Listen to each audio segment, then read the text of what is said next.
We Have Issues is a weekly podcast full of reviews of comics and oversharing. We use grown-up language to make very childish jokes. You can find the show at wehaveissues.net, as well as anywhere else where average to not too bad podcasts can be found.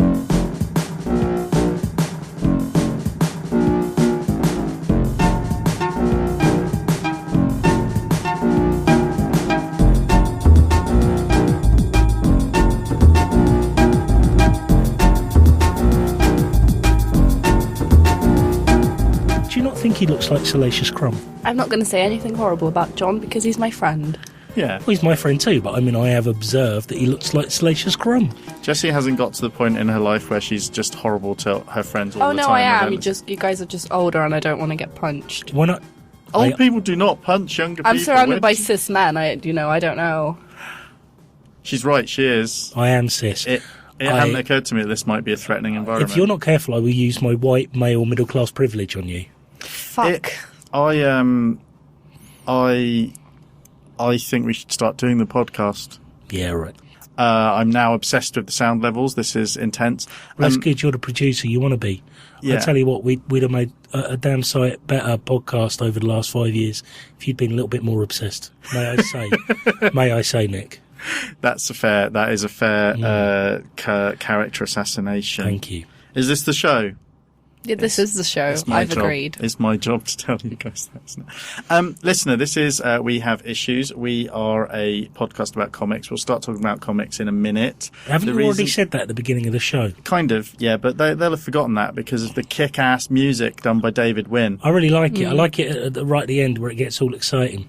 And the, yeah, it makes me listen to the end every time. I'm like, ooh, where's this going? It's cleverly designed. And the logo by Mike Jordie. I love Mike too. It's worth mentioning the logo because this week it's been on the front page of iTunes. It's been all over it. Oh, are you going to do this? Oh, yeah. This is South for Grant. Yeah. It's important because we do actually have, it's difficult to believe, I've been looking at the numbers and we've got at least 20 more listeners. What, you mean we've got 30 listeners now? No. Brilliant. No, it's doubled our listening.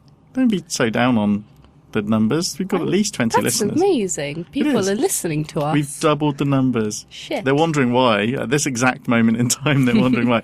If you're a new listener, welcome. We will talk about comics in a minute. Thank you very much for coming and finding us. We don't know how to make the most of something like new and noteworthy because James and I have not been brought up on the internet.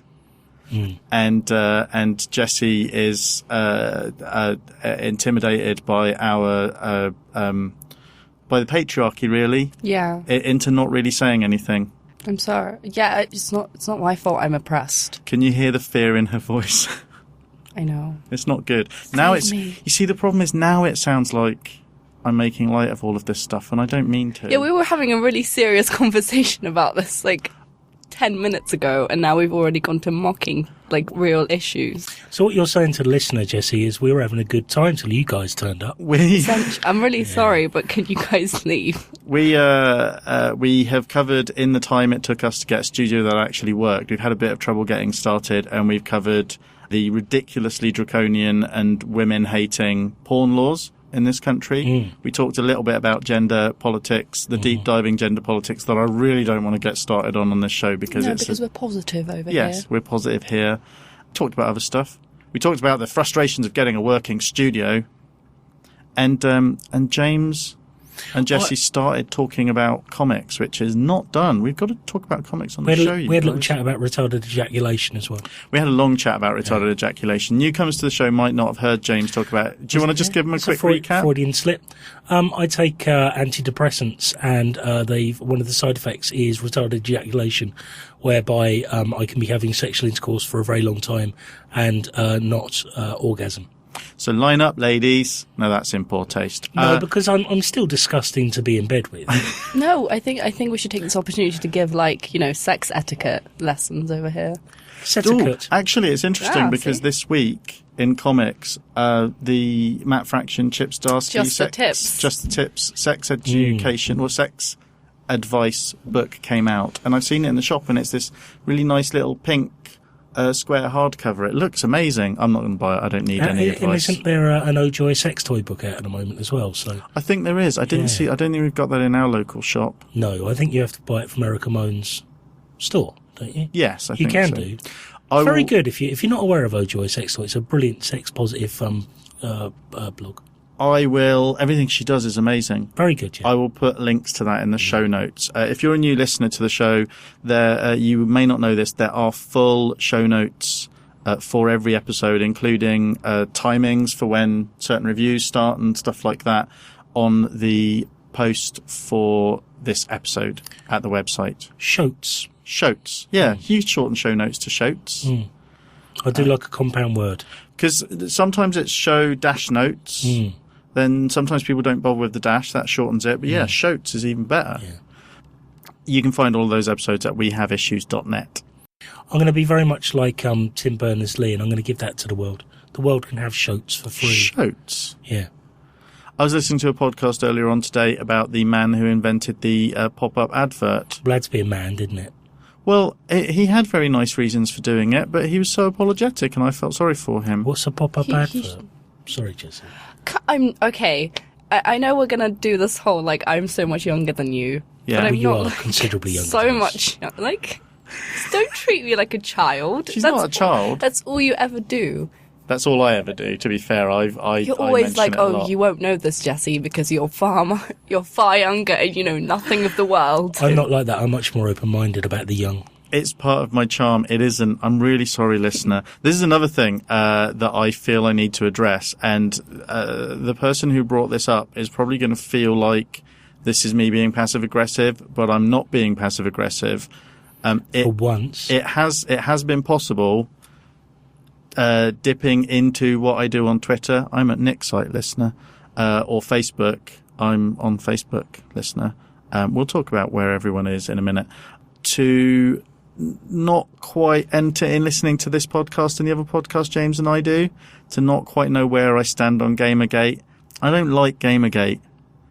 I've examined some of the stuff I've said recently, and because I tend to try and look at why people think the way they think, I have said things that have led people quite close to me to believe that I might actually be kind of okay with Gamergate, and I'm really not. I just felt like I should address that. Everything needs to be taken in context. The context normally, in my case, is everything's ridiculous. So essentially, fuck Gamergate. Yeah, well, yeah. Yeah, well, I don't know. Yeah, maybe. Let's say, if we've got to take a stance, let's take that one. Can I address something more positive in pop culture, if that's okay, before we get going? Of course, over the last week or so, been a massive trailer that's come out. So I just wanted to ask you Which guys, one? are you excited for Jurassic World, as I am? Oh, you misled me. Yeah, do you see what I you did there? misled Do you see? me. That was I took you up misdirection. a garden path. How dare you? Yeah. I did see Guardians of the Galaxy this week, and for the first time, and I'd like to watch Chris Pratt in that again, definitely. I didn't really like the trailer for Jurassic World. Sorry, James. I refuse to watch the trailer. No, You it's- refuse. I refuse. The only trailer I've only seen the Star Wars teaser because I had to, because It's the law. I have, essentially. But I don't want to watch any of the trailers. They're going to ruin things for me. and of course, when I mentioned trailer, what I meant was the obviously the Star Wars trailer. It looks good, doesn't it? I like the lightsaber that looks like a broadsword. Apparently, I read the Sith. Right, the reason it looks like that is apparently Luke Skywalker's kind of gone in hiding because he's gone all chicken shit, and there are like Force adepts across the galaxy, but he's had to forge his own lightsaber with no formal training at all. So I think he's done very well. What's interesting about the teaser trailer for Star Wars is The ball droid. it really doesn't give that much away, which is how a trailer should be. It gives you the look at the world, but doesn't tell you what it's about. Which is kind of how it should be. James, though, is just like, I was just happy looking at it, dude. I You was spoiled disappointed. the trailer. I was disappointed not to see Jar Jar. That was. Doesn't Or any CGI for the matter. there? Well, But any, was there any? CGI'd monsters. Dead-eyed Very- monsters. Yeah. There was, Very Necessary. George Lucas. There was you mean when you say dead-eyed monsters, you're talking about Anthony Daniels? No, I'm talking about George Lucas. I heard you taking down Anthony Daniels last week, and I have to say I didn't care for it. Well, that's just your opinion, dude. Well, no, it was a feeling. It wasn't an opinion. It was a feeling. I didn't care for it. You made me feel something. Feeling, dude. Why do you like Anthony Daniels? I think he's a very talented actor. I think he completely changed the character of C-3PO. Originally, he was going to be very much in the manner of a New York car salesman, but the performance he gave while on set so enamoured George Lucas that he decided to keep Daniels' performance. So you think that because the character was supposed to be like a New York cabbie. No, I said a New York car salesman. A New York car salesman. And Anthony Daniels did him as a pretty English dude who's a bit full of himself. That was a sign of him being a really good actor. Yeah, and you were taking him down as well. He's quite theatrical, but that's just the world he comes from. I don't think he's as la-di-da as you were making on. Maybe, I don't know. I've never met the dude. I think you're just jealous. Yeah. I am just jealous. If I was going to be a character in Star Wars, I'd have wanted to be C3. No, I'd want to be R2. R2-D2 is amazing. It's not like he's just any random... He's motherfucking C-3PO. Like, he is motherfucking C-3PO. I think part of it is I hate C-3PO as well. What does he do? Oh, he translates for everyone. Oh, you should love yourself, Nick. No, what? You should love yourself. I do love well, I don't love myself, but I like myself more than I like C-3PO. What does he do aside from translating stuff? He saved them in the what was it when they were in the garbage chute? Yeah, eventually. He was the one talking to them, and he managed to save them. I mean, he wasn't doing the saving; it was R2, but technically, he was the one intercepting the messages and everything. He can program binary load lifters, which are very similar to moisture evaporators. We are fighting this case for C-3PO. Well, anyway, I haven't liked anything Star Wars in a remarkably long time, and I loved that trailer. Well, you've not watched the Clone Wars, because I'm watching it at the moment, and I have to say it's very good. I like Anakin Skywalker's, what's her name?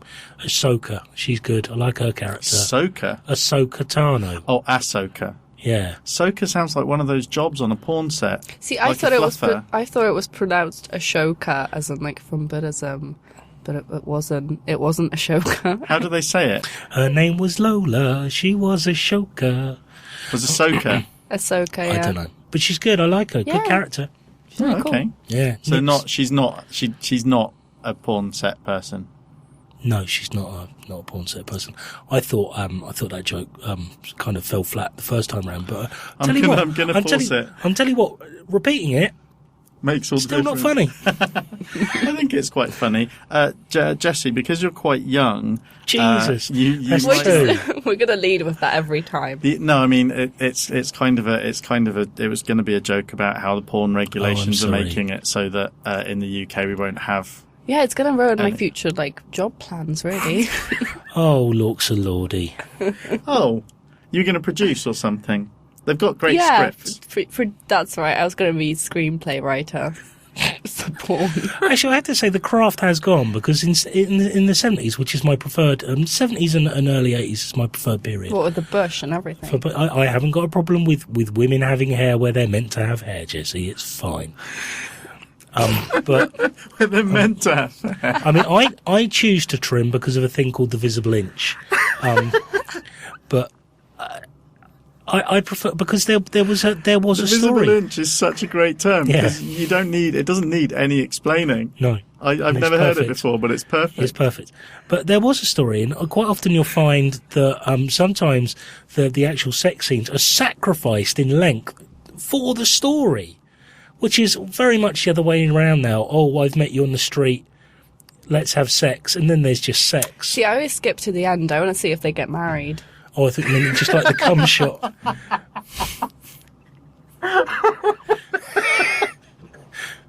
Sorry. I'm sure I've got that caught me by surprise. I'm sure I've got a parody of Snow White somewhere where that happens. Snow White. Brilliant. That's somnophilia, isn't it? That would be. That's a good porn idea. Why am I not writing this down? She doesn't have sex while she's asleep. I assume that's what that is. Well, she's asleep. He's the one having sex. I am not going to make any cracks about Julian Assange at this point. Just to clarify for one of our listeners, and a friend of the show, not a show, and a show, who I'm hoping will contribute at some point to this one in the near future. Max, be careful with the white water. Sometimes it's milk, sometimes it's not milk. He needs that clarifying today, because it's been a while since he's seen any milk. Oh, that's not good. I hope more milk is forthcoming very shortly. I miss Max. I like him. He's got a lovely voice. He has. Jesse, he's got a lovely voice. I've never met Max, and I want to. I fear I'm going to be a bit overexcited when I eventually do, and be a bit overwhelming at him. He's taller than you expect. Is he taller than me? No, he's just taller than me. Good, I can always handle him, expect people's voices. For some Is he reason, taller than me?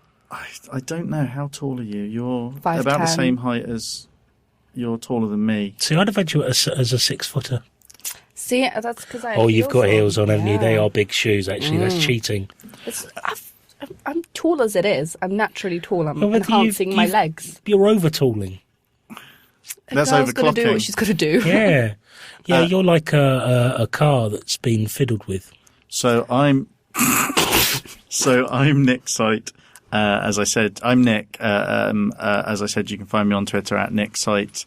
The female voice you can hear, the very young sounding voice, that's Jessie, and she's on Instagram. That's the third one. How many more are you going to let him get away with? I think that's it. Isn't it 3 strikes and you're out? Yeah, I think so. We're having too much fun. This isn't good. We're never going to get out of here. Just to clarify, I'm not having any fun at all. So, Jessie, where can people find you if they want to? You can find me on Instagram at Deadpool's Girl, and you can find me on Tumblr, very annoyingly, at I'm Deadpool's Girl, because Tumblr. Some other arsehole had Deadpool's Girl. Who knows? Fuck us. Who wants to be Deadpool's Girl at 2? Or 75? I am not or number 752? Or like 69, huh?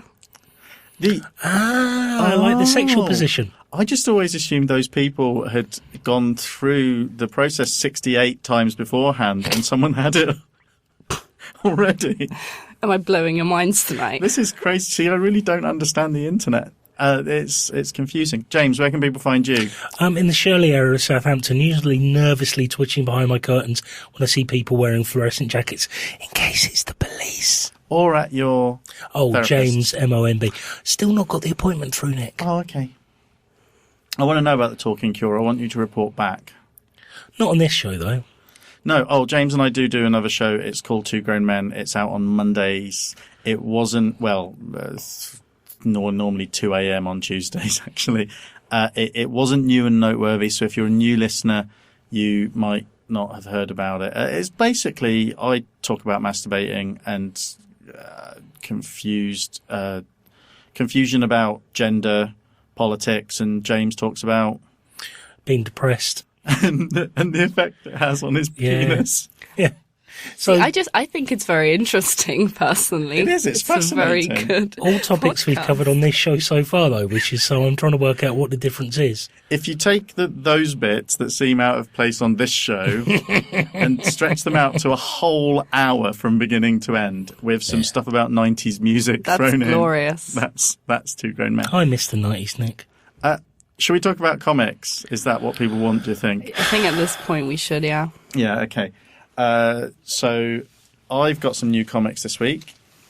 I'm going to talk about them. First one I'm going to talk about I don't think is actually new this week, but our local Forbidden Planet, among the many other things they do, has started selling comics that didn't do so well on the shelf cheap. And so there are comics that I missed while they were on the shelf that are now cheap. And so I got the first issue of Stumptown, The Case of the King of Clubs, the new book of this, written by Greg Rucka with art by series newcomer Justin Greenwood. Greg Rucka's done, I think, 1, maybe 2 Stumptown series. It's about a female private detective who works and lives in, I think, Portland, Oregon. Which is where the dream of the 90s is still alive. Yeah, where the hipsters are. Yeah. And Greg Rucka writes thrillers about characters like this as well. He writes prose thrillers, and he's very good at writing female characters who have a bit of meat and damage to them. What? Wait, what do they have? Meat and damage. I mean, the characters have meat. I'm glad you address it, Jessie. I'm trying to avoid saying strong female characters because that's just such a catch-all and it's so boring. Yeah. But it's true. He's good at writing female characters.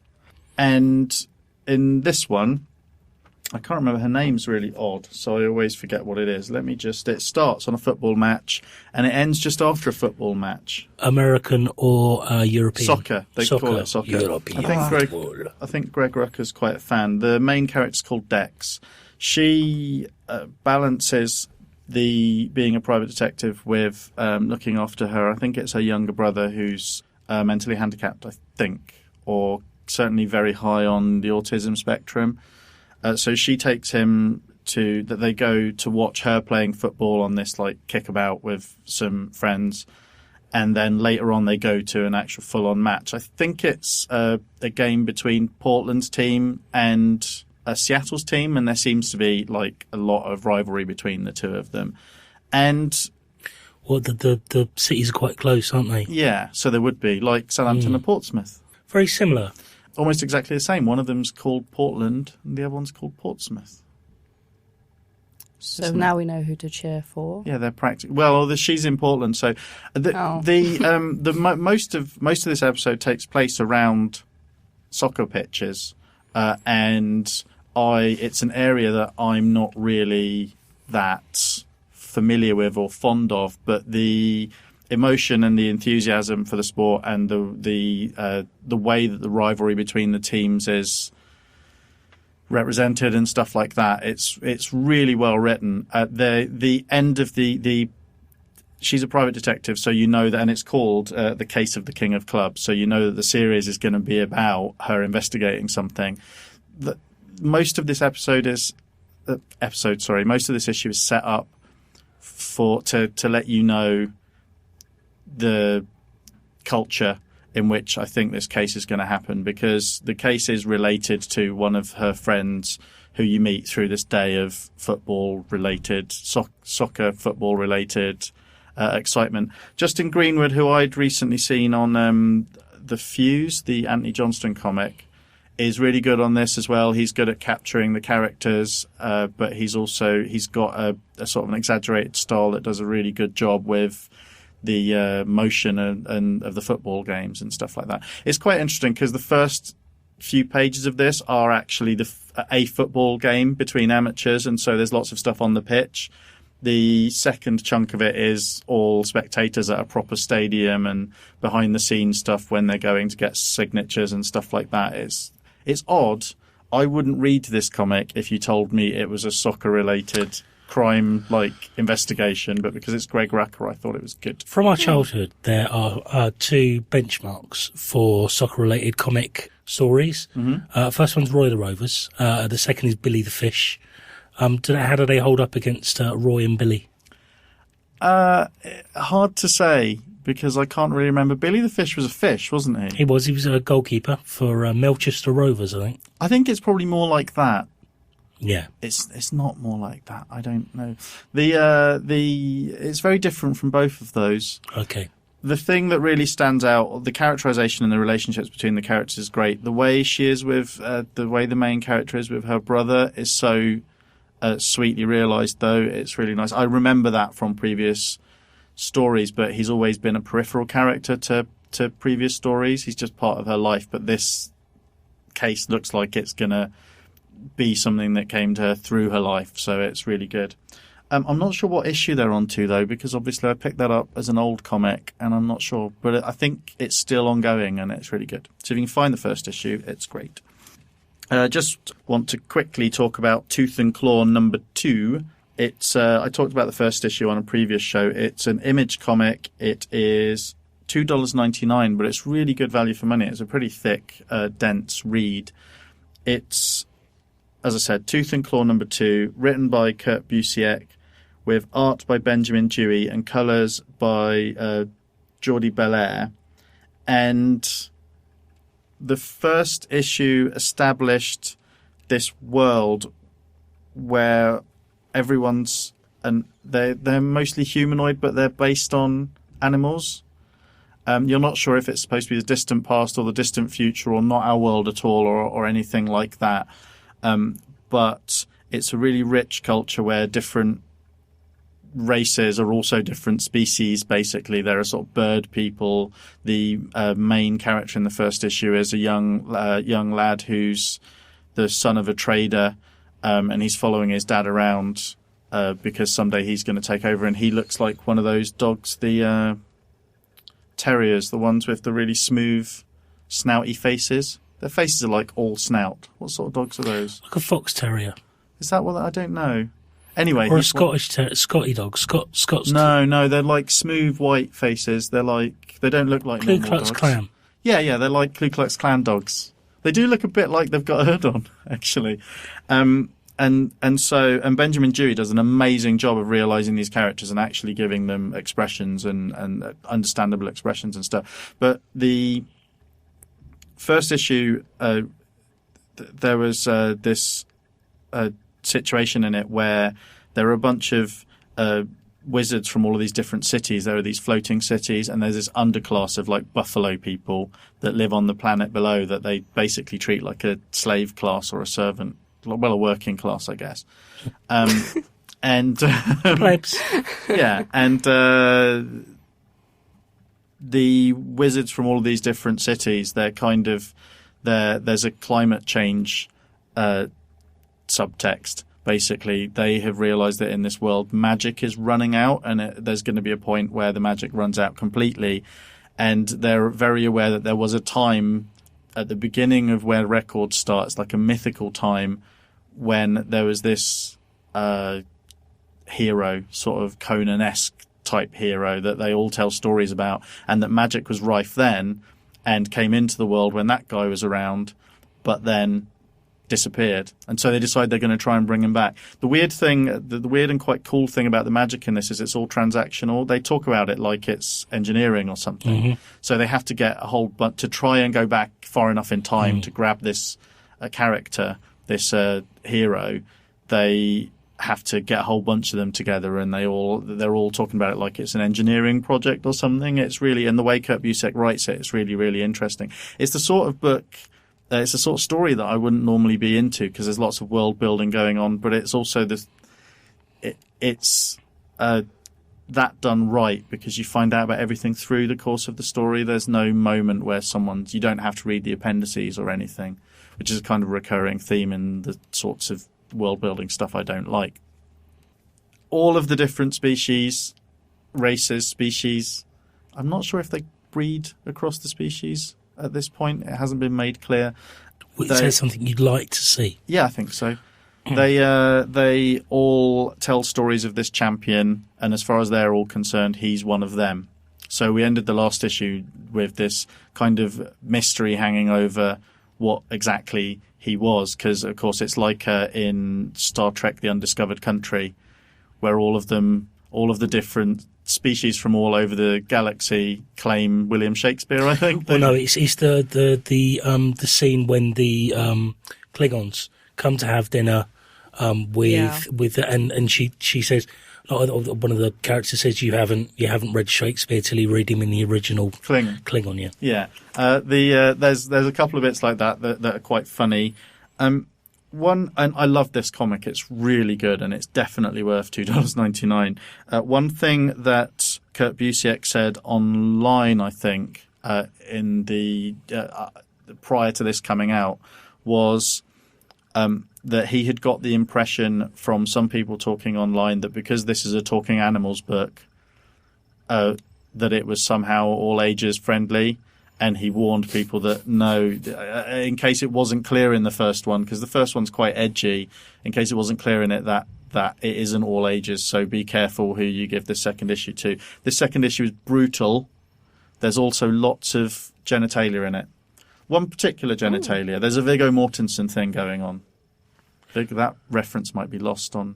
I've never seen Viggo Mortensen's genitalia. There's a film, Eastern Promises, I think it is. As an Aragorn.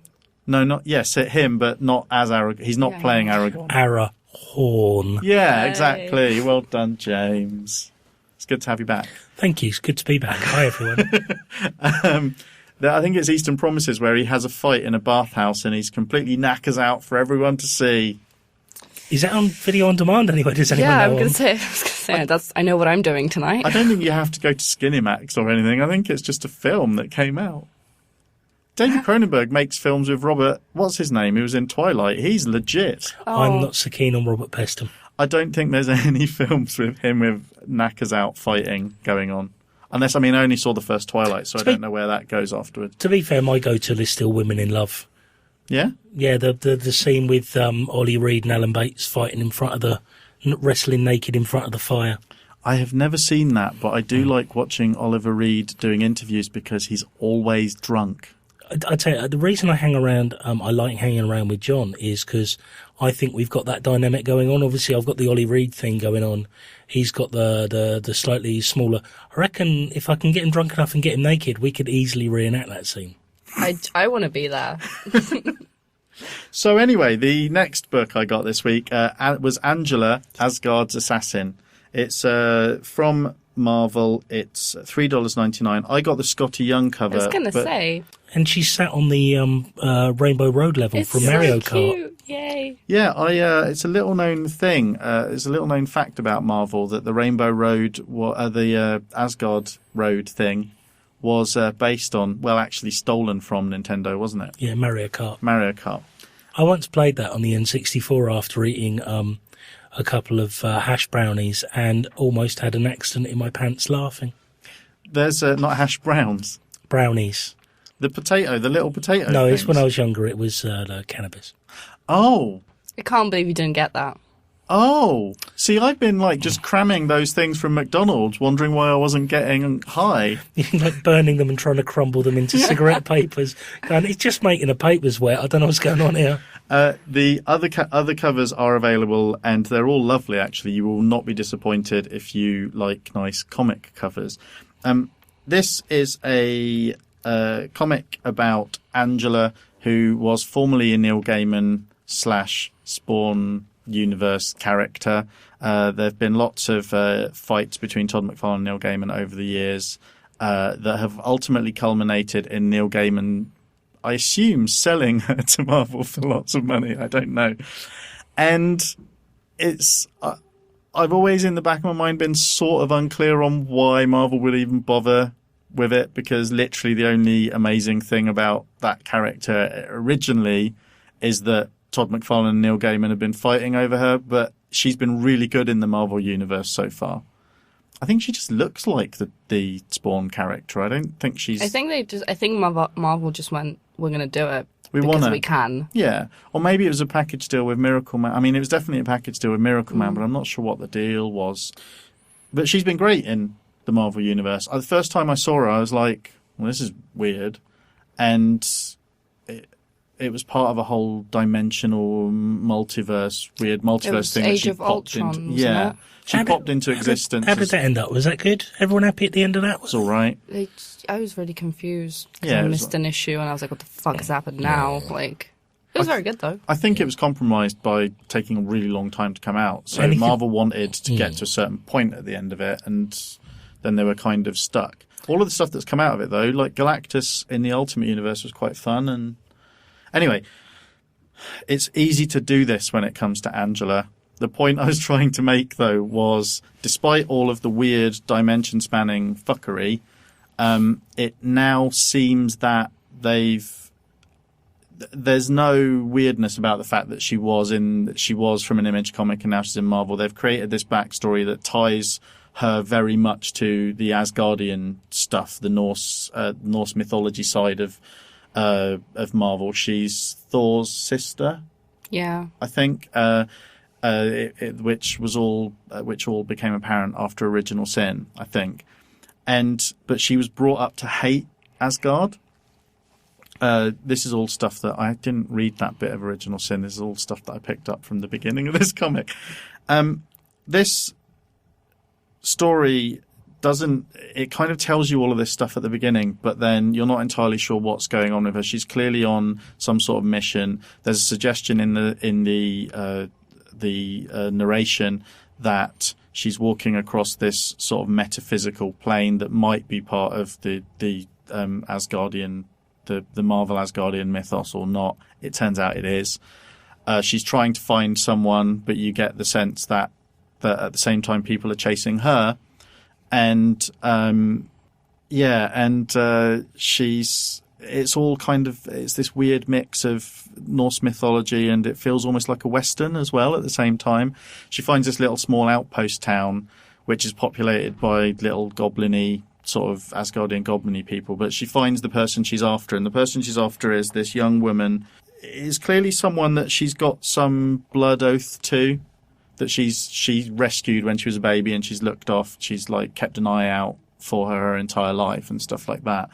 But mainly she's just there to explain to other characters who Angela is, so that the reader knows what's going on. There's lots of nice prose, nice poetic prose from Kieron Gillen. It's really nice to see him writing in this sort of Asgardian mythological Marvel style, because I really liked him when he was writing Loki. It's difficult to know where this book's going to go, but I enjoyed reading it. And the art by Phil Jimenez and Tom Palmer is absolutely gorgeous. It makes a lot of use of the page. There's lots of, because she's kind of walking through this wasteland for a lot of it, the art isolates her and sets her against this vast, nothingy background. You kind of get this real sense of her from the writing and from the art that she's very much set apart. She doesn't want to be with the angels anymore. It's not spelt the way that she was from heaven, which is apparently the 10th realm, but it's spelt Heven. Because I guess Marvel don't want it to be all about Christianity or whatever. And there's a load of copyright as well. Loads. There was this ancient war between Asgard and heaven, and so as I think I said, she was brought up to hate Asgardians, but it turns out she is an Asgardian. She's pissed off with heaven. She's pissed off with Asgard. Asgard has apparently tried to take her in. It didn't go so well. We find out in this story. So she's kind of set apart from everything, and I think we're going to find out loads more about her in the coming issues. It's a bit misleading because the name of it is Angela Asgard's Assassin. We don't really see any affiliation with Asgard. Just because it's alliteration. That's the only reason I think so. And maybe that role will come out, but it might be actually spoiling where this first arc goes. I don't know.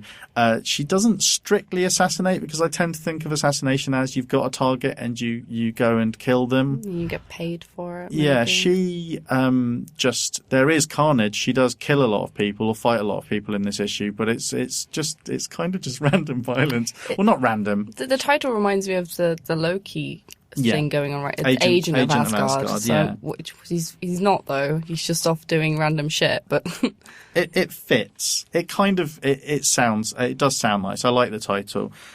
There's loads of stuff about the way she thinks and the way heaven works, that it's entirely transactional. There's this idea that you do nothing for nothing, and it actually ends up being this theme that runs through everything. So the character I was talking about before that she saved when she was a baby, Sarah, I think her name is, she finds her when she's a baby. Her instinct is to save her, but Angela has to come up with some way that she is creating a debt that will eventually be paid off to allow her to do this thing to save this child. And it's interesting seeing how she thinks her way through those situations. Is interesting because it's quite alien. The art, as I said, by Phil Jimenez is gorgeous. There is a story within a story co-written with Marguerite Bennett, with gorgeous art by Stephanie Hans, who used to paint the covers for Loki as well. It's a really nice first issue of a book. I'll be really interested to see where it goes, but it's suitably epic, considering it's a scene-setting issue.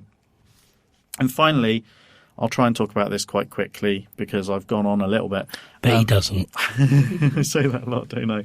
The first issue of Crossed 100, written by Alan Moore with art by Gabriel Andrade, I think is how that's pronounced. It's an Avatar book, $3.99. It's the first issue, and it is set in the Crossed milieu, which was created by Garth Ennis as this intense and horrible I guess, zombie analog, but it's way worse than zombies. It's a little bit more like 28 Days Later, if 28 Days Later was a lot more about transgression and rape and monstrosity. It's basically, there's a point in time when people just start going nuts, and you think it's an infection, but it's unclear how it gets transmitted, probably through blood or liquids, but the way you can tell that someone is infected is they get this weird rash that is in the shape of a cross on their face, which is why it's called crossed.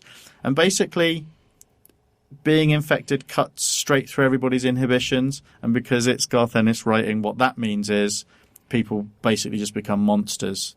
All of the stuff that is society that stops people from doing horrific things to each other just disappears. There've been lots of crossed comics by various different teams. Being from Avatar allows them to do some pretty fucking horrific things in these, and I wouldn't necessarily recommend the first few books to anyone because it's pretty heavy going stuff. As I said, there's lots of transgression in there. Sometimes you get the impression the artists and writers are just trying to see how much they can get away with, and the fact that Garth Ennis started it, we've seen him do that before, I think. But my way into this story, my way into this world was Cy Spurrier's webcomic, which he did through the Avatar website, which was called Wish You Were Here, that was set in England, set in Britain, sorry. Scotland, wasn't it? Yeah, it starts in London, and or at least the main character, the narrator in it. But they end up in the Hebrides. But they end up in the Hebrides on a little island. And so most of that story is about people being stuck on this a small group of people being stuck on this very safe but very remote little island, knowing that the rest of the world is just fucked, basically. And it sort of shifts between complete horror and boredom and just seeing how the characters interact with each other. Like most really good zombie stories, actually, or most really good infection stories. It takes this small group of people and puts them through this emotional shredder to try and work out how they react to it. This book is different from that because it's Alan Moore writing, and it's set 100 years after the events of all of the other crossed comics. So it's in this world where the nature of being crossed isn't that compatible with breeding. You get this sense that there's been a little bit of natural selection. Some of them have a tendency, some of them are capable of it. They maybe are less likely to kill their offspring as soon as it's born, kill and eat their offspring as soon as it's born or something. But really the human population, the uninfected, has kind of risen a little bit, and you get a sense in this of a community that's happening. And so it seems like a much safer environment they're in than in the other stories, the other crossed stories. But it's written in this idiom, which is very similar to ours, but supposed to be 100 years in the future. So it takes a little bit of time to really tune into what the characters mean when they're talking. It isn't as difficult as you'd think, though. Alan Moore's done a really good job with the language, I think. And although at times it could have been self-indulgent, it actually comes across as quite you tune into it very quickly, the way you do with Shakespeare if you're reading a lot of it, or other sort of older idioms. It's it's only 100 years in the future, so he hasn't gone crazy. You know what I mean? It's just the way people swear is slightly different and stuff like that. And the art is really great by Gabriel Andrade. It's really vivid and nasty at times, but the rest of the time the characterization's really good. It follows a mission of these people who've clearly come out from one of these safe havens, and they're on a mission to go, and they call it an archiving mission. Their job is to basically go out and see if they can find books and videos and stuff like that from places where they might have survived, like libraries, and bring it back so they can try and learn about the past, try and learn about what society was like, and how to do things, how to create generators and build things and stuff like that. So they're on a really interesting mission, which is something I don't think I've really seen in a post-apocalyptic sort of story before, you get a sense that there is a little bit of, there are people in their society who think these missions are a bit of a waste of time. I'm not sure what this book's going to do, but what it's reminded me is that I like Alan Moore a lot more when he's got some limitations. In this case, he's writing in somebody else's world and he is making it his own, but he's not going the full Alan Moore. He's just applying his really keen, intelligent and sometimes funny, sometimes horrific insights to this other person's world. It works really well. It's a really good comic. It's $3.99, and again, it's definitely not all ages. There are some moments of horror. There were cocks in 2 of the comics I read today. Penises or male chickens? Penises. I haven't examined every panel yet, but there might be male chickens. Ooh, I'm not sure. Exciting. Yeah, anyway, so those are the comics I read this week. Jessie, you have been binge reading some recent books. I've been crying and drinking and binge reading She-Hulk. Okay. And it's been a really emotional week for me and She-Hulk because it's cancelled. And has it definitely cancelled? And like Storm, I'm not quite sure where Storm stands, but which is another comic I'm really sad about. But She-Hulk is definitely cancelled, and the last issue is I think it's 12 issues overall. And for those of you who don't know anything about She-Hulk, you should pick it up. Mm-hmm. I think there's a trade as well, isn't there? Yes, there is a trade out. The first trade is out. Mm-hmm. It's written by Charles Soule. Soule? I have no idea how to pronounce anything. I heard someone say it on a podcast. I think I'd go with Soule, just because I'm not sure. Well, Charles Soule and Javier Pulido is the artist who got a lot of shit for this comic, which I'm going to defend, because everyone is wrong. Yeah, well, not everyone. I mean... No, they're all wrong. No, I mean, a lot of people liked it. I liked it. So... this is a really interesting comic because it focuses on She-Hulk and her lawyer side. It's sort of her everyday, normal, what would happen if you had a superhero who was actually just had a day job, which is pretty much... a proper practicing lawyer. Yeah, a proper practicing lawyer, and that is pretty much what she does. The first issue starts off with her going for her first year review with a company that she's worked for, and she's really positive about it, and she's fucking badass, and she looks cool. And she essentially gets told that she's only been hired because of the fact that she's a superhero, and they wanted big shot clients. Yeah. They wanted superhero clients from her, and they wanted Tony Stark because of all her relationships and all her teams that she's been a part of. They thought that it would come with her working there, and that hasn't happened. And they told her that she is below average and she's only here to sort of be a filler. Yeah. Which... You would guess that you wouldn't say this to someone who is like fucking green and could kill you. That's the important distinction between her and Matt Murdock, isn't it? Is that she's always been out. Yeah, she's always been open about. Exactly. The thing about She-Hulk is she's always green. She can't hide herself. She doesn't have sort of an alternate personality, well, sort of character or person that she is. She is always sort of She-Hulk, and it's really obviously you can tell, which is why it's really sad when she's then she quits and she's like, "Fuck you guys, I don't need this from you. I can definitely." She definitely becomes a strong, independent woman. Yeah, a green strong, independent woman. That scene is where they are saying that to her is just brutal. Yeah. Isn't it? Because you can see her being deflated. She's so positive when she comes in and ends up cracking the table in two and just storming out. She's like, fuck it. That's pretty much what she does. The whole thing focuses on her problems that come with her being a superhero and also the really weird cases that she gets. She then goes on to sort of start her own sort of company and a practice, and she does it on her own.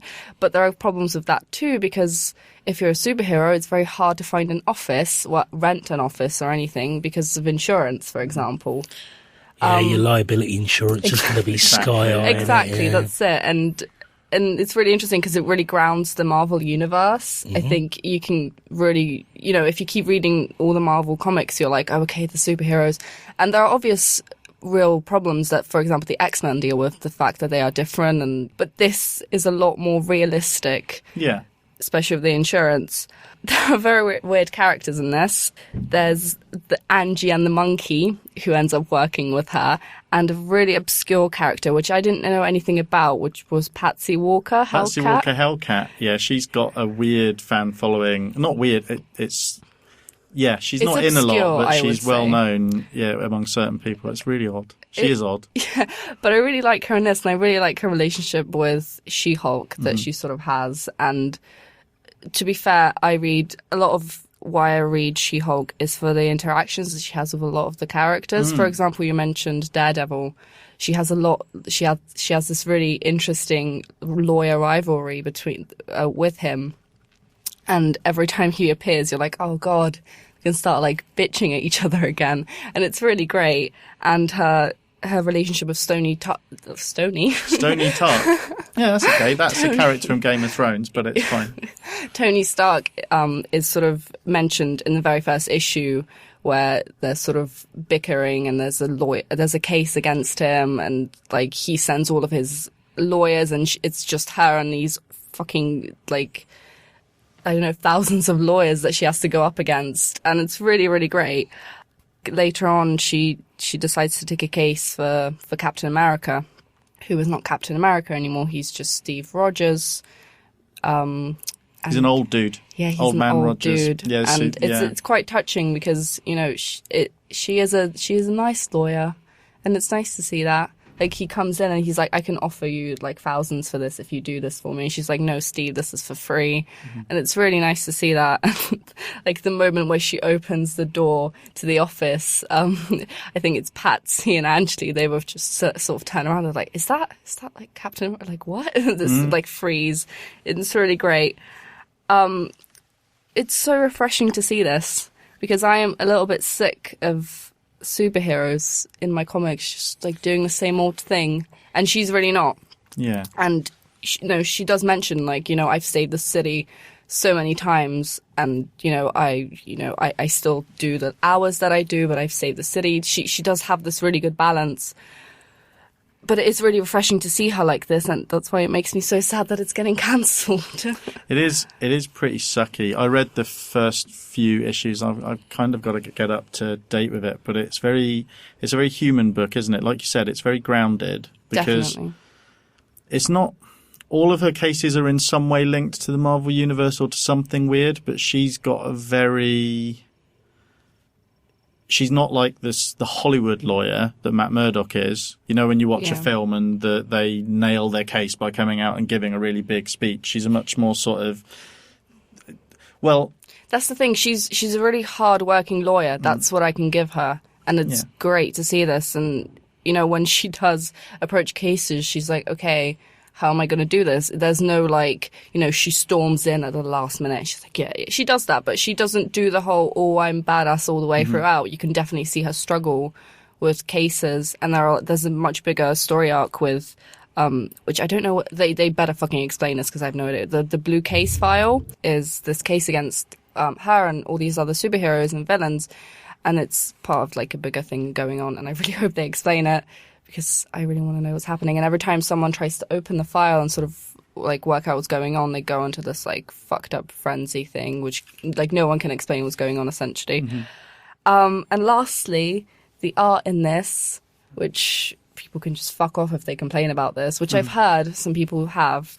I so hope that line goes on the second trade paperback, yeah. People can fuck off if they don't like this. They really, like, brilliant. Javier Pulido does such a good job at this because you sort of don't notice, you do notice the art, but it flows so well with the whole story. You're like, okay, I see, you know exactly what's going on at all times, and it's so stylized. It's lovely and clean, isn't it? Exactly, it's so clean, and the colour in this is gorgeous, and the colour is done by... God, I don't know. You wish you hadn't brought it up now. Vicente? Yeah, okay. Yeah, there we are. Oh, which is fucking fantastic. It's so nice. And no one's mentioned this online, but she dresses so realistically, first of all, but every time she's in her sort of lawyer outfit where she's doing, you know, she needs to look her best, she dresses so well. Like, I want to be She-Hulk. Like, you know, like, she gets introduced at the beginning. She's, you know, they talk about her being, like, turned into a bombshell or whatever, but she looks really realistic for like, you know, a woman would, essentially. And it's so great. And it's so nice. There's a lot of people wearing normal clothes. Exactly. In that book. Pulido's art's kind of, it's kind of weird because it feels like it pays homage to really old, like Steve Ditko style art, Marvel art from the 1960s, I guess. But at the same time, it kind of has a weird European look to it. Sometimes it looks like Love and Rockets or something. It's really, really nice. I think I heard someone say, which got me really angry, it was like a discount version of the art in Hawkeye. And I was like, how dare you? I think I went on a small rant to them. They're both so different. Yeah, though. I know. I think there are some panels in which they do like a long shot of a building and them walking through a building. So I thought maybe that's what people thought it was trying to do. But it was done so differently in this.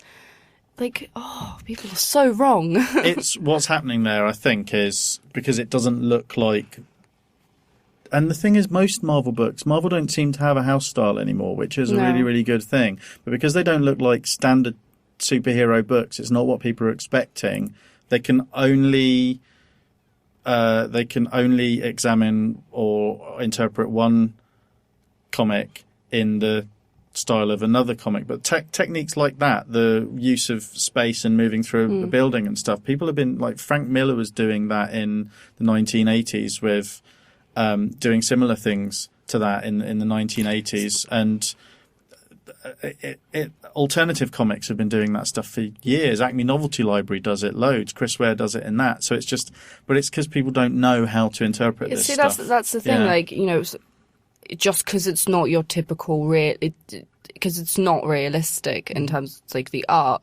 That's great. It's fantastic. I don't want to see the realism. I don't want to see the super detail on Wolverine's face. Yeah. Like, it's nice to see that all the time, but, you know, there are other ways of, like, displaying art and doing storytelling, and I think this is a really solid job. And you should pick up She-Hulk. It's great. And you should write hate mail to Marvel. Well, and you can sign it as Deadpool. To them about that. You can sign it as Deadpool's girl sent you or something. Deadpool's girl 752. There could be an army of Deadpool's girls. Yes, let's do it. Charles Soule, there's a really good interview of him on a podcast called the Nerdist Comic Writers Panel. I'll put it in the show notes, but him and Jerry Duggan, I think, but he talks about She-Hulk quite a lot because he's actually a practicing attorney. Yeah. So that's why a lot of his stuff seems really grounded. But he isn't writing a bad book at the moment. Like, I know, he's doing so well. He wrote Death of Wolverine, and that was way better than I was expecting it to be. Is he dead now? Yeah, he's definitely dead. No, he's still writing. Oh. What are you talking you about, were clever. James? That's comedy, folks. Thanks for that, Jessie. I like She-Hulk. It's good. James.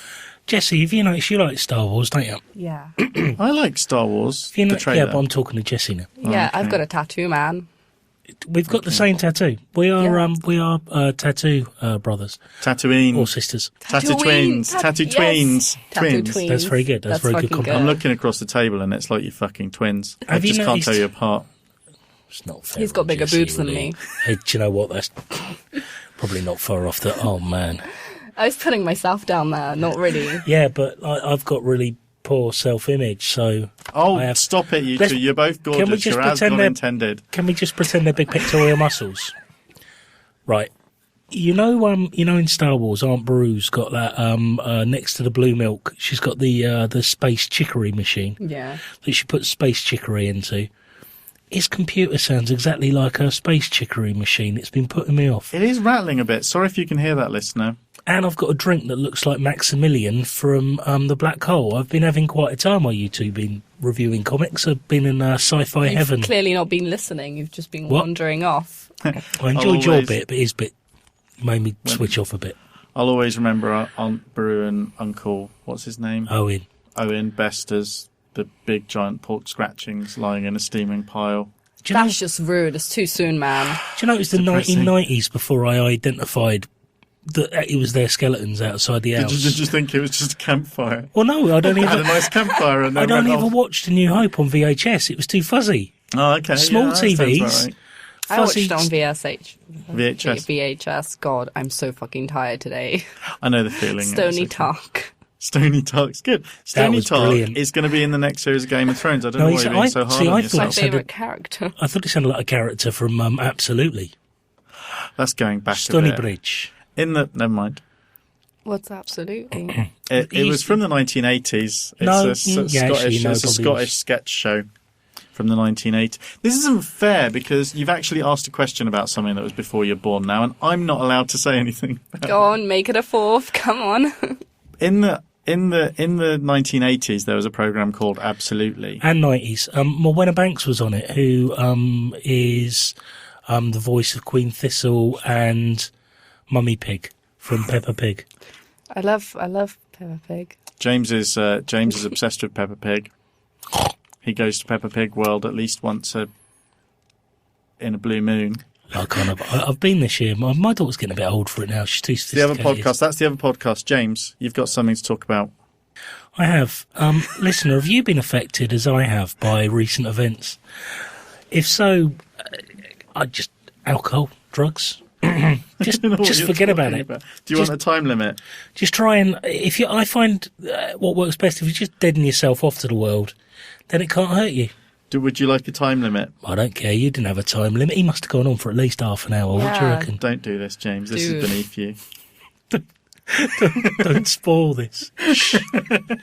Give me 10 minutes because I'll never use all of that. If you listen, I'll tell you what, actually, I was thinking about this the other day. I was lying in bed thinking about this book, and I did a little review in my head.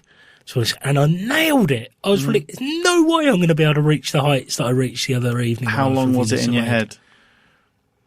I don't know. 7-8 minutes? If you listen to the Momcast, you may be aware that I reviewed all of the Tintin books. Stupidly, I didn't do them in sequence, and it all got a bit confusing for me after a while, because actually what I've been doing is the Asterix books, and I'll carry on doing Asterix books at some point, I think, probably. I don't know if Nick lets me. Yes, but I want you to. But I'm doing them... It's the only reason I hang out with you. Good. I'm doing them in chronological order, and actually I'm finding it's creating a narrative, which is quite useful. Anyway, for Christmas, I got a present, and it was from life partner Steve and Jane, and it's The Adventures of Herge. It's a biographic comic about the creator of Tintin, Herge, and it follows pretty much the same format as a standard Tintin book, so 62 pages long in the Lanny Claire style, as it were. Also, it's got the lovely, if you buy the hardback Tintin books, you know that there's a portrait gallery in the inside and back cover. There's one here as well, but it's, although it's in a similar style, it's much looser, than you would expect to see from a Herge drawn book or a studio Herge, as it was. It's written by José Luis Bocquet and Jean-Luc Fromenthal, and illustrated by Stanislas Barthelemy. Okay. Sorry, I got I slipped over Stanislas' surname. I apologise, Stanislas, unreservedly. And I'm going to mention this as well because I think it's beautifully done. It's translated by Helge Dasher, and a really, really good job of translation. It flows and reads absolutely beautifully, given that English isn't the language it was written in. So basically, the book itself is a biopic of Herge's life. We meet him as a young boy in 1914, and the book itself is basically vignettes based on events that happened in certain years. So they'll always be prefaced with the year, and then events unfold. So we start off by meeting a young Herge. We get to, it's quite funny actually, the Jewel song that Chiastafiore sings in the Tintin books. One of his aunts is singing it on a piano, and he's not having a very good time. And we meet his young brother. It looks like it provided some inspiration for an early iteration of Tintin. We move through some time that he spent in the Scouts, and when he first got involved in, I forget the name of the priest that got him involved in Le Petit Vingtième and Le Cercle, which were the newspapers he worked for. But we get to hear a little bit about his background and some of the mythos behind it, that possibly he had some royal blood that was covered up, and there may have been some intrigue around his birth and so forth, which is quite cute. But also you get to see him as a very straight middle class child of the early part of the last century as well. Mm-hmm. He wasn't particularly his early life, the way that this is presented, he wasn't a particularly extraordinary person. He just, it's almost fortune falls into illustrating Tintin for Le Cercle.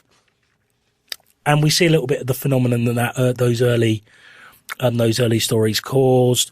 Obviously, Tintin and the Soviets. And there's a lovely piece here from 1930 where, as a big publicity stunt, they basically got an actor to arrive back in Brussels at the end of Tintin and the Soviets. Mm-hmm. So they had Tintin basically turn up in Brussels, returning from his adventures. So it was famous, successful from very early on then. Yeah, absolutely, yeah. And hugely successful, mainstream success. Yeah, absolutely. It was huge. I mean, it's hard to imagine now, you see sort of big, people turning out for big Hollywood blockbusters. But this was someone it's like, I can't, like Dilbert or something, sort of turning up. Because this is at this point, it's a newspaper strip, that ran over a long time. There's a little bit, you don't really get to see how Herge was quite a naive young man and coerced into making some quite unfortunate choices early on. I mean, obviously his first two books are Land of the Soviets and Tintin in the Congo. Herge later in his life said that, Tintin and the Soviets, he was ignorant. He didn't know anything about the Soviet Union at that time, and basically it was all written from a point of prejudice and propaganda. But that's kind of what he was asked to do. That was his job. And Tintin in the Congo isn't touched on at all, funnily enough. But again, that was written from a very naive standpoint of colonial superiority. We covered that at the time. I did enough of dancing around that and being uncomfortable when I reviewed it. I didn't realise those were the first two, though, to be honest. Yeah. We get to meet Chang, who was featured in two of the books, The Blue Lotus and Tintin in Tibet, and that was an instrumental point of his life where we actually get to see him maturing into a more free thinking adult, which is and there's some intrigue there, which is very enjoyable. And then we go into the sort of the part of Herge's life. We go through the war period, and has a slightly uncomfortable time after the war, because obviously he was writing for a paper that was controlled by the Nazis. But then we start to see him as a human being emerge as a true artist, and someone who has an appreciation of the finer things around him, and also his very difficult love life. Obviously, he was married for a very long time to his wife, as many people are. I know people are married to his wife. Well, I know I'm married to my wife, and I know you're married to yours. That's true. I have no wife to marry. Well, you could do, thanks to the progressive civil partnership laws in this country. Elizabeth, Remy, and it's one of the things I actually learnt from this was, I think it was Tintin in Tibet when his marriage was starting to fall apart, and he'd fallen in love with Fanny, who worked in Studio Herge with him. In America, that means bottom. It does. But in this country, it means vagina. Yeah. Does it mean what? Really? Vagina, Fanny. Yeah. I know that part. Yeah. I didn't know the In America, it means bottom. Yeah. So when they say fanny packs, they're talking about bum packs, not front bottom vagina packs. pack. That's so strange. Language is funny. Sorry, James. What I found really charming, and something I didn't know about Herge, though, was even after he divorced Elizabeth to go and live with Fanny, he went to visit Elizabeth in her home once a week, every week, until he died. They maintained a very close relationship, which is very funny. A lot of that's skirted over, and I think one of the weaknesses of this book, if there are any, is because it's played out in these small vignettes that are told in a chronological time, all given about the same amount of breathing room the same amount of panels. There are periods of his life that are really fascinating, and I would have liked to have seen expanded. I find his awakening as an artist, meeting Chang, his awakening as an artist, fascinating period of his life. You know, he basically went from this guy who'd kind of fallen into being a cartoon artist to someone who brought a real art to what he did and elevated the art of what he did as well, permanently. And also, you know, his rather complicated love life. And then later on in his life, when he was reunited with Chang, after he'd written Tintin and Tibet in a way that really eerily echoes that story in many ways. But, you know, he had a very full, very busy, very interesting life. But also, it kind of reflects a man that, had he maybe been a little more focused, could have produced a lot more work potentially, and also portrays a man who wasn't fully creatively fulfilled by the monster he created. I mean, Tintin was all consuming, and for large periods towards the end of his life, it would appear that it was a burden to him, and something that it wouldn't let him fully express himself creatively. I knew a fair bit about Herge before I read this. Obviously, going through all the books, reviewing them for the podcast, I picked stuff up from Wikipedia. Also, I'm a keen fan, or I very much enjoy Simon Doyle's Tintinologist website, which is a fantastic resource for Tintin fans. There's a lot of very interesting writing on there and sort of biography stuff. But, you know, there were some gems in here, definitely, that I hadn't picked up before, and it does a very good job of telling quite a long, complex story, but really paying full homage to him by following the format that he set out in the Tintin books. I thoroughly enjoyed it. It's really good. Funnily enough, I've brought this about 4 times to review. Look at that. I'm just summing up, mate. It's brilliant. I nailed that. I brought this several times to review, so I've read it twice now. And I hope to read it again, but it should still be available. It's $19.95 and published by Drawn and Quarterly. Couldn't resist that last momentary dig at my organisation. The reason James hasn't been able to do his spotlight on that before is because I keep badly managing the shows. That's right, and I sit here patiently waiting to review it. You're just not a good friend, no? No, I'm not a good friend. No. I'm not a good showrunner. Nope. It's all true. I regret everything. I'm sorry, listener. It's good that I almost went page by page and then bailed out of it about halfway through. I think I got away with that. No one to notice. It was lovely. I am now fascinated by these weekly visits to his ex-wife. It's only touched on very briefly. Well, I think, that's what I meant about that. But that's what I meant about there were certain aspects of his life that needed more analysis, I think, in terms of making it a truly satisfying biopic. But in terms of like a whistle-stop tour through his life, works brilliantly. Really well translated, and the dialogue's very believable, and it looks gorgeous. Yeah, I really absorbed into the story. It was really lovely. There will be links. There will be a link to that book on Amazon in the show notes. Well worth buying. If you are a Tintinologist, a Tintin fan, I think your Tintin collection isn't actually complete without this book. Blimey. Serious. New listeners, it's worth mentioning as a kind of disclaimer that any links to Amazon on the site for this show or in the show notes, we do get a tiny little amount of money if you buy something using those links. So that might be a reason to do that. It might be a reason to not do that, depending on how much you hate us. And also, if you're a new listener, if you do want to go back and listen to anything that we discussed on the Momcast, it is still available on iTunes. Absolutely. Momcast is still available, and I'll put a link to that in the show notes as well. 251 of them. 251 episodes. Have fun. It's you can probably, we were drunk for a lot of the first few. Not me. No, you were talking about this last week. I was never drunk. No. I missed out on all of this. This is just bullshit. Oh no, it was an incoherent mess. Don't worry about it. It was basically, for the first few episodes, 3 drunk men and me sat in my spare room, as was, terrified of making idiots of themselves and sort of shouting into a microphone that was sat in the middle of the room. It was It's not good. That sounds great. No, this is much better, I promise you. We're winding down, aren't we?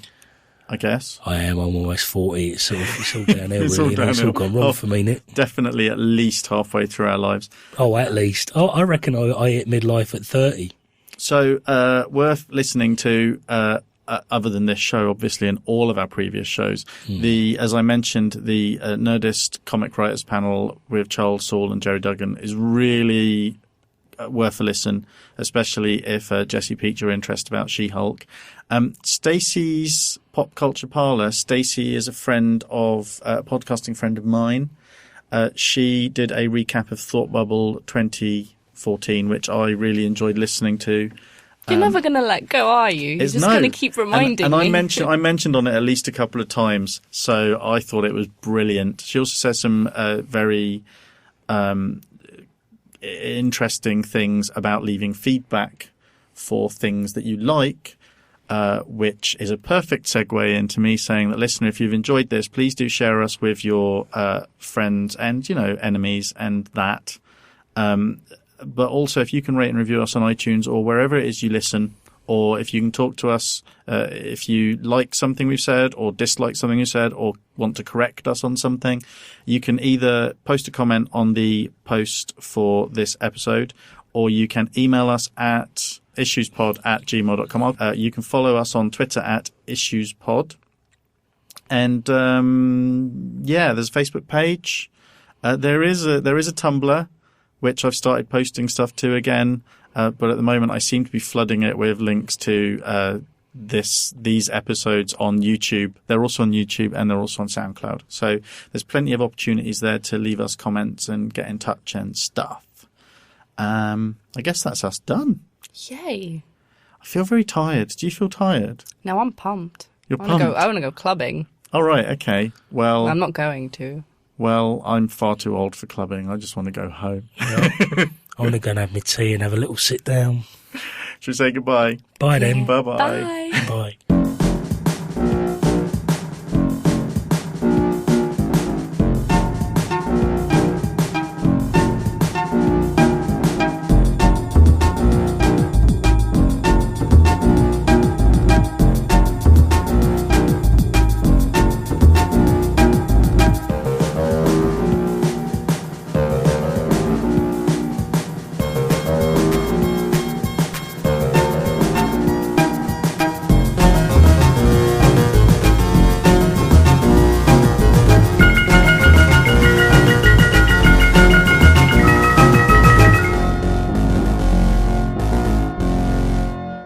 I wasn't abused as a child. Well, not on purpose. Not physically. I see. Emotionally, I fucking moved it. We're doing Jessie's sound check now, though. Okay. Can't this be all about me? Sorry, Jessie, I'm just going to talk all over you.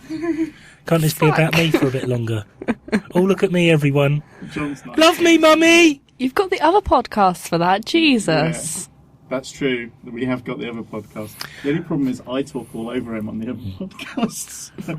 It was a rejected title, wasn't it? Why Don't You Love Me Enough, Mummy? Podcast.